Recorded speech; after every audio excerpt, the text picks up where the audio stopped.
एक दिन में 4 मूवीज मैंने देखी, वो भी थिएटर के अंदर। सबसे पहले थंडरबोल्ट्स, फिर रेड 2, दोनों के ऊपर वीडियो अवेलेबल है। और रात में चले गए एक हिंदी मूवी भूतनी नाम से रिलीज हुई है, और उसके बाद सूर्या की रेट्रो। दोनों के बारे में बात एक साथ करेंगे एक ही वीडियो के अंदर। और मैं चाहता हूँ कि तुम एक रैंडम गेस कर लो कौन सी मूवी के अंदर मजा आया होगा और किस पिक्चर ने एकदम मतलब मूड खराब कर दिया। 3, 2, 1 बताओ। मैं जो बोलने वाला हूँ वो बोलने के बाद तुमको काफी अपसेट लगेगा कि ये क्या बोल रहा है, इसलिए वो बोलने से पहले मैं एक चीज बोलना चाहूंगा, कॉन्टेक्स्ट। देखो बिडू, यूजुअली मैं अकेले जाता हूँ पिक्चर, भले ही 1 देखना हो, 2 देखना हो, 3 देखना हो, लेकिन कल छुट्टी थी। अब पता नहीं कहां से मेरे दोस्तों ने बोला कि हम भी चलेंगे सारी मूवीज देखने साथ में। रात के 8 बजे भूतनी देखी, 10:30 बजे वो खत्म होती है। बाहर निकलते थिएटर से, घूम के वापस अंदर घुस गए, क्योंकि उसी सेम एग्जैक्ट लोकेशन, उसी सेम एग्जैक्ट स्क्रीन, मतलब भूतनी 10:30 बजे खत्म हुई और 10:30 बजे ही रेट्रो का शो चालू हो गया। बिल्कुल वहीं जाकर वापस बैठ गए। और मेरे दोस्त लोग तो जरूर अनजान थे, लेकिन टीजर ट्रेलर देखने के बाद मुझे अंदर से एक आइडिया लग रहा था कि भूतनी के अंदर बहुत भक्ति होने वाली है। इनको मजा नहीं आएगा, मेरे को गाली देंगे कि कैसी मूवी लाया है दिखाने के लिए। फिर उसके बाद हम लोग रेट्रो देखेंगे तो थोड़ा मूड ठीक हो जाएगा। एक्चुअली में हुआ ये कि भूत वाली पिक्चर चालू होती है और स्टार्टिंग में इतना दिमाग खराब हो रहा है, मैं लिटरली अपने सीट पे ऐसा डेड इंसान की तरह पड़ा हूँ कि अच्छा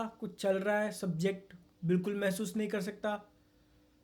ना हंसी आ रही है, ना गुस्सा आ रहा है, ना रोना आ रहा है, कुछ नहीं।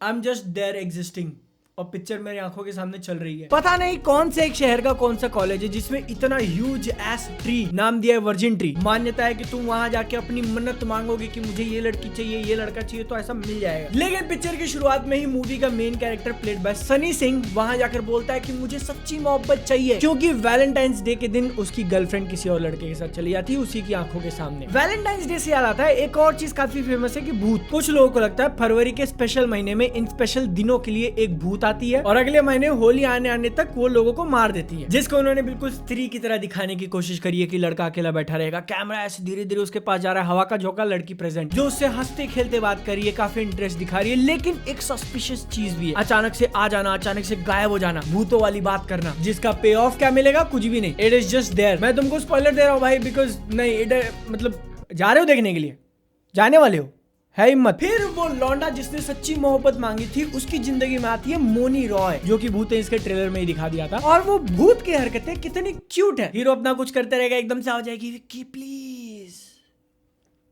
नहीं, गलत फ्रेंचाइज। क्या तुम एक्सपेक्ट करोगे कि ओ माय गॉड डरावना आएगी, जान मार लेगी? नहीं, मैंने कहा ना क्यूट वाली भूत है, क्योंकि उस भूत को चाहिए सच्ची मोहब्बत, इसलिए सिर्फ लौंडे को दिखाई दे रही है और एक्सपेक्ट कर रही है कि भाई ये मेरे से सच्चा प्यार करता है। लेकिन उस भूत को नहीं पता कि लौंडे को चाहिए सिर्फ, मैं सिर्फ इतना कह दूं कि भूतनी को लेकर जो बता रहा हूँ वो 100% एक्यूरेट नहीं होगा, क्योंकि again I was dead but alive but dead again. और पिक्चर चालू होने के पहले 15-20 मिनट तक मैं अपने लाइफ चॉइसेस से रिग्रेट कर रहा हूँ कि Why am I here? Why am I doing this? तुम तो सब्सक्राइब भी नहीं करते सालों। 50% से ऊपर ज्यादा लोगों ने नहीं किया हुआ है, फ्री में है फिर भी। फिर देखने मिला कहानी में एक ट्विस्ट। मेरे साथ जो दोस्त लोग गए, टर्न्स आउट उसमें से 1-2 मुझसे भी ज्यादा फट्टू। एक सीन में भूतनी एकदम से भौ करके डराती है और एक लड़की की तो भूत निकल गई, जोर से चिल्ला के गाली दे रहा है एकदम ऐसा हिल के। फिर हम सब हंसने लगे। थोड़ी देर बाद फिर डराती है, दूसरे की फट गई, हम लोग फिर हंसने लगे। और इसी तरीके से हम लोगों ने आपदा को अवसर में बदल लिया। मतलब तुम समझ रहे हो मैं क्या कह रहा हूँ। पिक्चर के इतने ज्यादा मजे ले लिए कि हमको मजा आ गया। साथ में एक और चीज होती है, कुछ साइड कैरेक्टर्स लिए, पहला प्लेड बाय बी यूनिक और दूसरा प्लेड बाय दैट गाय गजब बेचती है। जिस लड़के को सच्ची मोहब्बत चाहिए थी, जिसके पीछे भूत पड़ी हुई है, उसके दोनों जिगरी दोस्त हैं। भूत से डर के, भूत की बातें सुन के मेरे दोस्तों की जितनी फट रही है उनकी और भी ज्यादा, और उनका रिएक्शन देखकर हमको मजा आ रहा है, हम लोग हंस रहे हैं। जब ये कॉमेडी वाले सीन्स चल रहे हैं तो हमारे साथ साथ और भी जितने एक्स्ट्रा 4-5 लोग थे उनको हिलते हुए देख रहे हैं। एक मोहतरमा आगे बैठी थी, वो तो ऐसे आगे पीछे हिल के हंस रही है, only because of these 2 guys. फिर जैसे पिक्चर के अंदर भूत वाले सीन्स दिखाने लगते सब डाउन हो गए कि अबे यार फिर से वहीं आ गए। फिर जैसे भक्ति चालू तो मजा आ रहा है, फिर भूत वाले सीन तो नीचे आ रहा है, फिर भक्ति तो मजा आ रहा है। और मैं वहां पर बैठ के सोच रहा हूँ कि पिक्चर का जो ह्यूमर है वो अच्छा भी नहीं है। एक मूवी के अंदर तुम किसी यूट्यूब वीडियो का स्किट देख रहे हो, लेकिन क्योंकि वहां की पिक्चर इतनी ज्यादा लो लेवल पे कि वही यूट्यूब वाला स्किट एकदम pure gold. Let me remind you, इसका ट्रेलर देखा था तो उसके अंदर संजय दत्त एज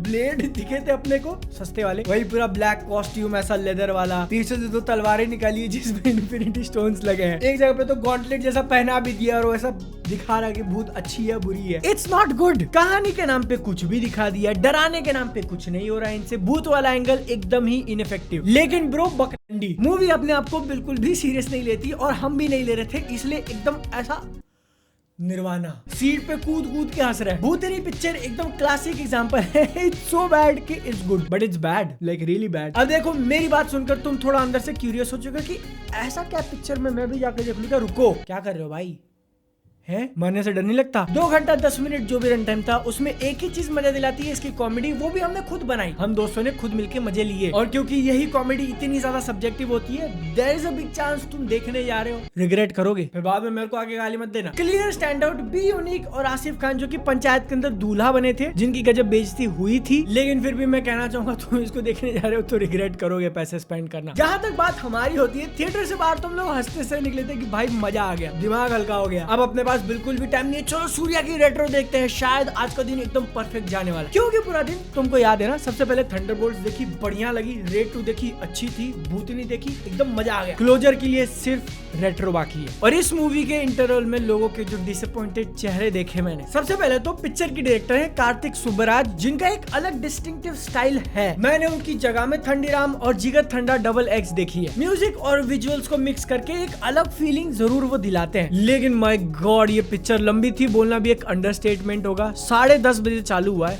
1:30 बजे रात के खत्म हुआ। पिक्चर का रन टाइम 2 घंटा 50 मिनट और इतनी ज्यादा स्ट्रेच्ड फील होती है, बाप रे। मूवी की शुरुआत बहुत सही है, एकदम कड़क। वेडिंग सीन वाला लोकेशन लिया है और इतने सारे लंबे लंबे टेक्स। सूर्या और पूजा हेगड़े के कैरेक्टर्स की शादी होने वाली है। हम लोग शादी के स्टेज पे चालू करते, फिर वहां से डांस फ्लोर पे आते हैं, डांस पे 4 बार घूम के छत पे जाते हैं, फिर वापस नीचे आते हैं। 5, 10, 15 मिनट तक ये चले ही जा रहा है। ऑल्दो पूरा का पूरा एक सिंगल टेक में नहीं लिया, क्लियरली तुम देख सकते हो कहाँ पे थोड़े बहुत स्टिच मारे गए पिलर्स का यूज करके। लेकिन ब्रो जो एफर्ट और रिजल्ट दिखा है, वेरी कमेंडेबल। सीन धीरे धीरे धीरे धीरे बिल्ड हो रहा है टेंशन के साथ, और उसका पे ऑफ भी बहुत बढ़िया, क्योंकि जैसे ये पहले 10-15 मिनट खत्म होंगे, वैसा डिसाइड करेगा कि आगे की पूरी पिक्चर कैसी चलेगी। जो कैरेक्टर सूर्या ने प्ले किया उसकी हम लोग लाइफ जर्नी देखते हैं कि जब पैदा हुआ था तो उसके पेट पे एक त्रिशूल जैसा मार्क था, जो कि थोड़ा बहुत पत्ता भी लगता है। बाप गूंगा था, मर गया, तो एक दूसरी औरत ने अडॉप्ट किया। वो भी मर जाती है लेकिन अच्छा पार्ट पढ़ा के। वो लाइफ के कुछ अच्छे लेसन सिखाती है, लेकिन उसका जो पति है वो इसको अपना बेटा नहीं मानता। फिर जब एक दिन ट्रेन के अंदर फाइट करना देखता है तो बोलता है भाई तू मेरा बेटा है, बड़ा होके एकदम लड़ाकू बना। लेकिन क्योंकि सूर्या को बचपन का प्यार वापस मिल जाती है, पूजा हेगड़े वाला कैरेक्टर, तो वो कहता है अब मैं क्राइम नहीं करेगा, मैं छोड़ के जा रहा है, जिसमें कोई दिक्कत नहीं। लेकिन एक बहुत बड़ा माल का ड्रॉप करना था, जो एक्चुअल माल उसने कहीं छुपा दिया है, किसी को नहीं पता। बाप पूछ रहा है, नहीं बता रहा, तो इसलिए वही बाप पूरी की पूरी पॉलिटिक्स उसके पीछे पड़ी हुई है कि तू बताओ ना इस लड़की को। लड़की अलग नाराज है कि तूने मेरे सामने वायलेंस कैसे किया, तू तो कह रहा था छोड़ दूंगा। और इस 3 घंटे के अंदर बहुत सारी चीजों के ऊपर पिक्चर बात करती है, चोजन वन होने से लेके क्या एक आदमी औरत के लिए अपना इनहेरेंट नेचर बदल सकता है। बचपन से मारा मारी की ट्रेनिंग मिली हुई है, गुस्सा आ जाता है तो पेल देता है किसी को भी, वो पीछे छोड़ सकता है प्यार के लिए, जिसका मतलब समझ रहे हो तुम अपने मेजॉरिटी रन टाइम तक। ये बेसिकली एक लव स्टोरी है जिसमें हीरो हीरोइन के पीछे भागे जा रहा है, उसको मनाया जा रहा है, वो मान ही नहीं रही, मान भी जा रही है, थोड़े टाइम तक अच्छा चल रहा है, फिर हीरो ने किसी को पेल दिया, फिर गुस्सा हो गई, फिर मना रहा है, फिर मान गई, फिर पेल दिया, रिपीट। जिसको देखना काफी इंटरेस्टिंग लगता है, लेकिन एकदम ऐसे बिट्स एंड पीसेस में, थोड़े थोड़े पार्ट। 10 मिनट तक चल रही है तो उसमें 1 मिनट के लिए कुछ हो गया, मजा आ गया, बाकी के 9 मिनट अरे यार फिर से वही नहीं। रात के ऑलमोस्ट 1 बजने वाले थे, इतना दिमाग खराब हो रहा था। मैं अपने आसपास देख सकता हूँ कि लोग भाई ऐसा ऐसा कर रहे हैं कि बस हो गया, खत्म करो खत्म करो। वामन की लड़की के चक्कर में पगला गया है भाई, आगे बढ़ो। फिर इतने में एक काफी बड़ा ट्विस्ट वो लोग देके मारते हैं, और जो ट्रैक अब तक पिक्चर पकड़ के चल रही थी लव स्टोरी वाला, उससे एकदम ही अलग, जिसको एकदम स्मूथ तरीके से किया है हमने, बताने के लिए मूवी अपने ही पुराने शॉट्स को कॉल बैक देती है कि देखो क्लूज हमने यहाँ छोड़े थे। Very clever, very interesting. और यहाँ पर मेरे को लगा कि शायद मूवी एकदम पीक पर खत्म हो सकती है, लेकिन नहीं। जिस मैसिव प्रॉब्लम ने इसके पहले 2.5 घंटे बर्बाद किए थे, वही आधे घंटे भी चलता है। It is too long. मेरा पर्सनली जितना भी थोड़ा बहुत नॉलेज है, आई फील कि एडिटिंग में इस मूवी को काफी बचाया जा सकता था,